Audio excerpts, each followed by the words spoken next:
Bismillahirrahmanirrahim. Assalamualaikum warahmatullahi wabarakatuh. Sebelumnya saya ucapkan puji syukur pada Allah Subhanahu wa taala karena kita sudah diberi kesempatan untuk bisa berkumpul di siang hari ini yang cukup lumayan panas ya. Tapi nggak menyurutkan semangat teman-teman untuk menuntut ilmu untuk bisa hadir di sini.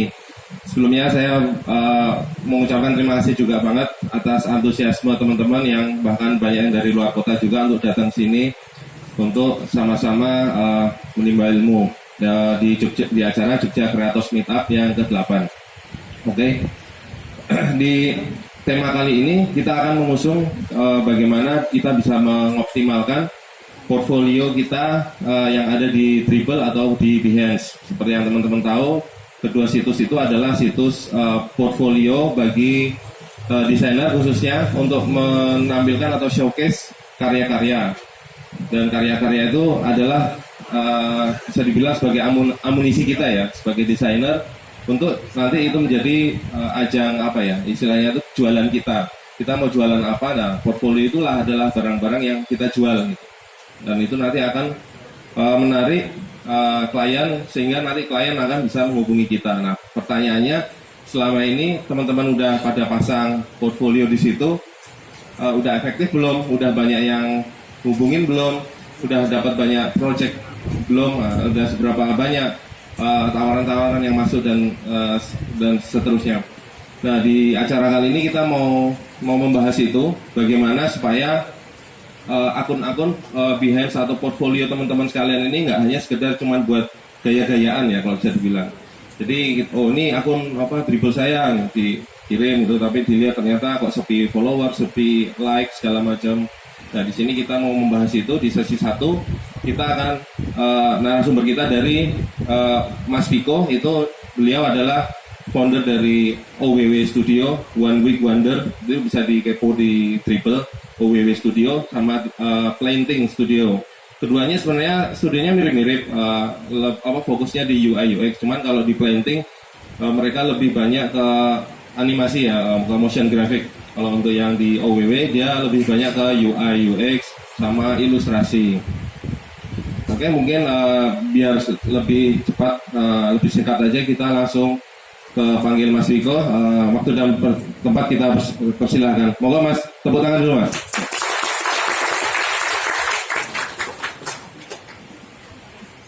Assalamualaikum warahmatullahi wabarakatuh.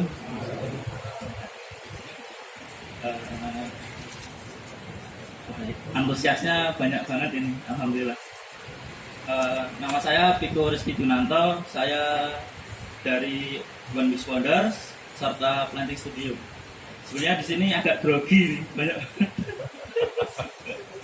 Ya, jadi sebelumnya terima kasih pada JCM Team yang sudah menyiapkan tempat serta Yogyatorium yang sudah memfasilitasi adanya snack dan tempatnya. Kebetulan di sini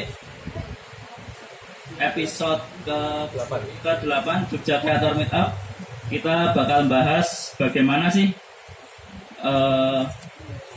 memaksimalkan potensi portofolio kita sehingga bisa mendatangkan klien gitu. Mungkin di sini sudah banyak pada punya akun Dribbble mungkin. Coba lihat dulu.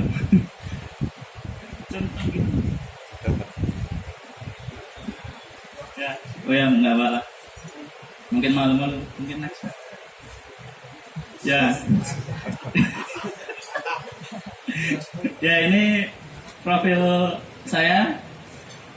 Saya lulusan STIMIK Amikom Yogyakarta yang di Ring Road Utara itu.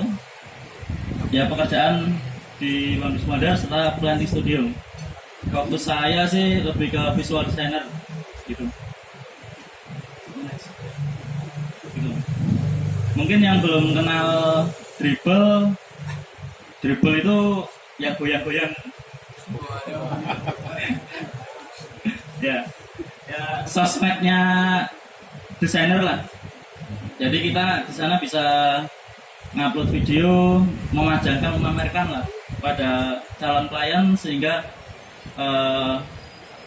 klien itu tertarik bekerja dengan kita atau klien itu mencari mencari apa ya, mencari style desain yang sesuai kebutuhan klien gitu. Terus menurut Mas.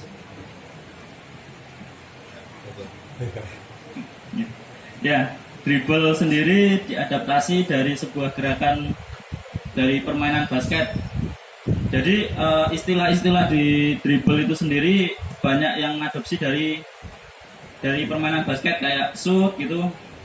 Kita kan kenalnya mungkin upload gitu. Kalau di dribble mungkin shoot atau member gitu kita kenalnya player atau invitation dan lain sebagainya, banyak banget. Jadi semua itu ngambilnya dari permainan basket gitu. Ya, kenapa kok saya kok lebih senang di dribble gitu? Sebenarnya sih alasan pertama saya itu dulu pas awal 2015 itu dipamerin nih sama Mas Ibnu. Ada nggak orangnya? Nggak ada. Yes. Jadi dipamerin sama Mas Ibnu. Pik, gue duwe dribble aja. Wah, keren gue mas. Ya wis mbok gawe gitu. Terus setelah kepo terus menerus ternyata dari dribble itu ternyata klien Mas Ibnu itu datangnya dari dribble banyak gitu. Nah itu pas kepo itu kok jadi tertarik gitu. Ya udah, terus yang ini saya ambil dari ikon Utopia. Yang pertama mungkin mendapatkan tawaran pekerjaan gitu. Terus berkesempatan bekerja dengan perusahaan besar. Jadi teman-teman kadang desainer-desainer di mana ya, di Indonesia gitu kadang perusahaan kayak e-commerce merah atau hijau atau yang transportasi hijau gitu nyarinya dari dribble gitu portofolionya. Jadi kalau cocok gitu ditawarin kerja dari sana gitu. Terus menaikkan rates itu kayak gaji gitu. Dulu kan aku kenalnya Odex, Elance, 99 Design gitu. Tapi di Odex, Elance gitu kayaknya itu nyari rate yang bagus itu harus punya pengalaman yang bagus gitu loh. Harus sesuai dari bawah naik gitu. Nah kalau di dribble itu kadang klien yang ngontak itu langsung ditawarin sekian gitu, oh oke deh gitu. Dan bahkan teman-teman kayak Mas Kusnun gitu, Mas senior yang di sini itu rate-nya sudah ngawur lah. Terus orang menganggap Anda sebagai seorang expert. Nah di sini kadang teman-teman yang udah fokus selama di dribble itu kayak ketok expert gitu loh. Mungkin kalau di Indonesia yang terkenal sih Mas Yoga Perdana dari Bali atau Mas Dani Pradita di Jogja orangnya. Terus dapat menaikkan penjualan sebuah produk Anda. Nah kadang yang teman-teman yang main di microstock gitu kayak Shutterstock atau Freepik atau yang lain-lain gitu, biasanya mereka upload juga di dribble sebagai bahan portofolio. Mungkin artis Shutterstock yang terkenal kayak Dimitri gitu, kayaknya penjualan di Shutterstocknya sampai tinggi banget ya, ada ya, gitu. Jadi dia memanfaatkan dari dribble tapi direct ke Shutterstock gitu. Terus kesempatan-kesempatan yang kadang tidak terbayangkan gitu. Terus mendapatkan banyak teman dan koneksi. Mungkin next dulu. Nah, potensial bekerja sama perusahaan besar itu siapa aja sih? Ya ada Apple, Airbnb, Edio, Facebook, Google, Dropbox dan lain-lain. Sebenarnya banyak banget. LinkedIn pun kadang mencari desainer juga dari sini gitu. Kadang lompatannya dari situ. Nanti kalau cocok bisa di hire secara full time lah gitu. Jadi kesempatan untuk bekerja dengan perusahaan besar itu bukan omong kosong gitu, benar-benar ada. Bahkan orang Indonesia pun juga banyak yang kerja sama Shopify, terus LinkedIn, Disney gitu. Coba next. Ya di sini ada studi-studi yang di Jogja yang mungkin berfokus di dribble gitu, kayak Paperpillar, Pixels, OWW, dan banyak banget sebenarnya yang di Indonesia itu. Cuma karena saya cuma menampilkan 10 aja di sini. Oke. Masuk ke poinnya saja. Jadi gimana sih biar portofolio kita itu maksimal gitu, biar ya nggak mospro cuma dipajang-pajang, tapi kadang di sini yang main dribble kesulitannya apa sih? Pengen tahu? Mungkin tadi yang tunjuk tangan itu? Nggak ada ya? Oke. Ya udah next mas. Oke. Jadi poinnya itu di dribble itu yang pertama ada shoot, terus ada likes, ada followers, terus dari situ tuh, dari shoot kita itu targetnya itu populer. Cuma di dribble itu juga ada poin penting, yaitu komunitas. Karena kan di dribble itu kita satu wadah yang isinya itu cuma desainer aja gitu loh. Desainer ya, animator ya, developer gitu. Tapi kan developernya lebih sedikit gitu. Jadi poin komunitas itu aku rasa paling penting lah gitu. Dan goals kita ya populer sehingga kita bisa nampil di page awal. Ketika diketik dribble.com gitu, kita muncul di page awal, sehingga potensial untuk mendapatkan klien itu lebih besar gitu. Oke, mungkin sebelum memulai kita ngupload ke dribble gitu, kita sebaiknya tentukan niche dulu. Niche-nya mau apa? Misal teman-teman yang di sini ada logo desainer nih, ya udah fokusnya kalau bisa sih logo desain aja terus, atau mungkin yang ilustrasi saja gitu. Jadi nanti di profil teman-teman itu kebangun gitu. Oh ternyata Mas Rizky Kurniawan itu fokusnya di icon, berarti bisa dianggap sebagai export gitu. Atau mungkin Om Aryo gitu. Ya yang paling penting tentukan dulu lah, apa kita mau target kemana dulu sih. Terus next. Oke. Terus kita bisa menentukan target kliennya atau target marketnya. Contoh nih, misal kita pengen target klien yang berhubungan tentang perusahaan pertanian gitu. Ya kita bisa membuat karya-karya tentang pertanian gitu, sehingga nanti yang datang kemungkinan besar bakal satu tema, atau mungkin market-market yang lain gitu. Karena itu juga sudah pernah saya coba juga. Kebetulan pas tahun kemarin itu lagi rame-ramenya cryptocurrency gitu. Ya udah, aku minta tim untuk fokus ke cryptocurrency, dan dilalah ya yang masuk ya cryptocurrency banyak-banyaknya gitu sih. Jadi kita nggak pusing-pusing harus nyari style yang baru gitu. Ya mungkin nyari style yang baru itu juga penting buat improvisasi diri, tapi setidaknya dengan kita mentarget market kan ini bisa lebih spesifik gitu. Oke. Terus kita buat shoot atau sebuah karya. Membuat shoot atau sebuah karya itu ya, jadi kita kan udah tahu nih niche yang mau kita ambil apa ini, terus marketnya siapa, berarti kita saatnya membuat karya. Nah, membuat karya ini juga kalau bisa ya yang bagus lah. Bagus dalam artian itu sesuai kebutuhan klien gitu. contohnya misal kalau di Google Trends gitu kan kadang ada banyak pencarian.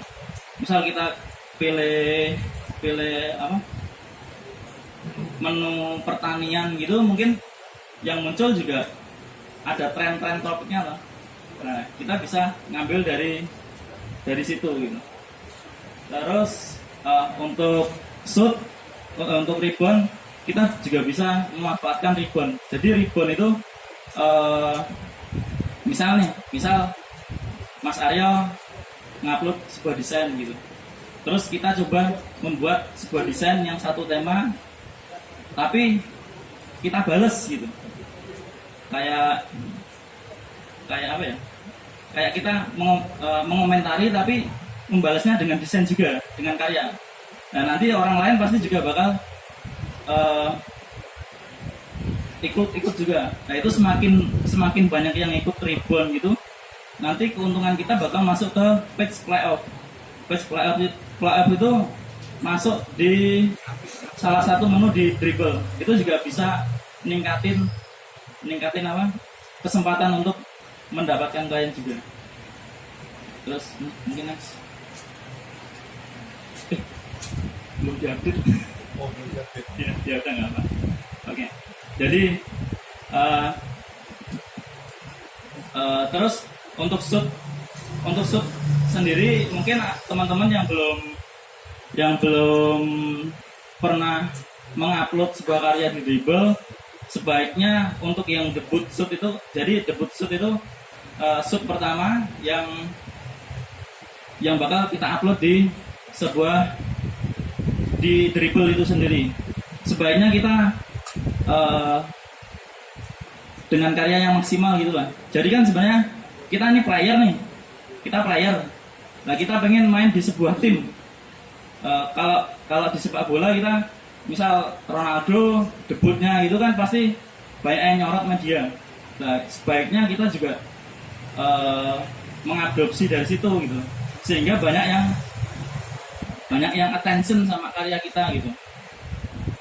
Terus mungkin ini contoh preview yang bagus menurut saya. Nah, jadi kita juga perlu mikirin preview yang bagus. Kalau di Dribble itu kan listnya kan banyak banget, kecil-kecil gitu. Nah, gimana sih kita bisa stand out dari yang lain gitu? Mungkin dengan pemilihan warna yang tepat atau detail-detail yang sesuai gitu. Nah, ini saya ambil contoh dari shoot teman-teman yang aku rasa bagus gitu. Mungkin review sedikit. Mungkin dari shootnya Mas Nugroho gitu. Dia membuat previewnya bagus karena kenapa? Ini kalau di websitenya itu kelihatan detailnya gitu loh. Dan ada warna-warna yang menggelitik di sana. Jadi kalau pas kelihatan di kecil itu, rasa orang itu pengen ngeklik lebih detail gitu sih. Mungkin next dulu Om. Bentar, untuk teman-teman yang belum dapat tempat untuk duduk mungkin bisa di pinggir-pinggir sini. Monggo silakan, daripada duduk di belakang kan, daripada berdiri di belakang mungkin pegel loh. Ini di pinggir-pinggir sini masih bisa. Monggo, nggak usah malu ya. Oke, lanjut Mas. Oke, mungkin terus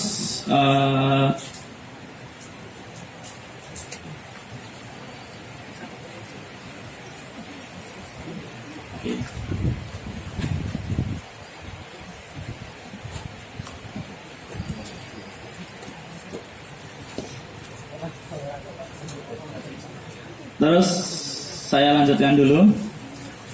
Terus yang krusial juga timing shoot atau waktu mengupload karya. Kita juga di waktu ini kita bisa men-tracking sebenarnya pakai Google Analytics. Kita tinggal masukin kode Google Analytics di profil kita itu sebenarnya kapan sih kalian itu mengakses profil kita gitu. Itu bisa. Dan dari sana kita kan pasti dapat data nih. Data, oh ternyata kalian ngecek di profil kita jam 8 malam atau jam 10 malam gitu. Ya berarti kita perkirakan kira-kira kalau jam 10 malam gitu kita ngesutnya jam berapa ya. Nah, kita juga harus mengukur kapasitas diri sendiri. Maksudnya misal kita jam 10 gitu, misal kita upload karya itu kira-kira masuk page populer itu berapa jam ya? Oke, misal kita anggap aja aku bisa masuk populer 4 jam gitu. Ya udah berarti jam 10 dikurangi 4 jam, kira-kira sekitar jam 6 gitu misal. Atau lebih cepat lagi, jam 5 gitu, itu nggak masalah. Jadi nanti pas calon klien pada online itu calon klien itu juga melihat apa yang sudah di-upload kita gitu. Sehingga nanti klien juga pas lah, dilalah pas gitu sih. Mungkin next. Terus optimalkan dengan pro. Ya, jadi benefit dari pro player sendiri juga banyak sih. Selain bisa attachment, terus bisa bikin sebuah folder project maksudnya, terus bisa mencari desainer-desainer yang trending atau yang populer. Itu juga bisa mengakses statistik kira-kira itu yang berinteraksi dengan diri kita itu siapa aja sih, yang sering komen siapa, yang sering like itu siapa, itu ada sebenarnya datanya. Mungkin next dulu mas. Nah, oke, next dulu. Nah, jadi statistiknya itu ada di sini. Mungkin dribble.com/stats gitu. Kita dapat data. Ini contoh data dari tim. Mungkin yang pribadi dulu. Enggak, next dulu. Nah, ini data dari pribadi. Jadi jumlah shootnya berapa, terus yang like berapa, yang itu berapa, itu ada di sini. Ini yang view, yang nge-like, yang komen berapa gitu. Kita bisa men-tracking. Terus di bawahnya itu sebenarnya ada lagi kayak fans base gitu. Kira-kira yang sering nge-like postingan kita itu siapa sih dalam 30 hari terakhir gitu. Itu ada datanya di bawah tapi nggak masuk ke screenshot gitu. Nah, dari data ini sebenarnya kita bisa bersentuhan langsung lah dengan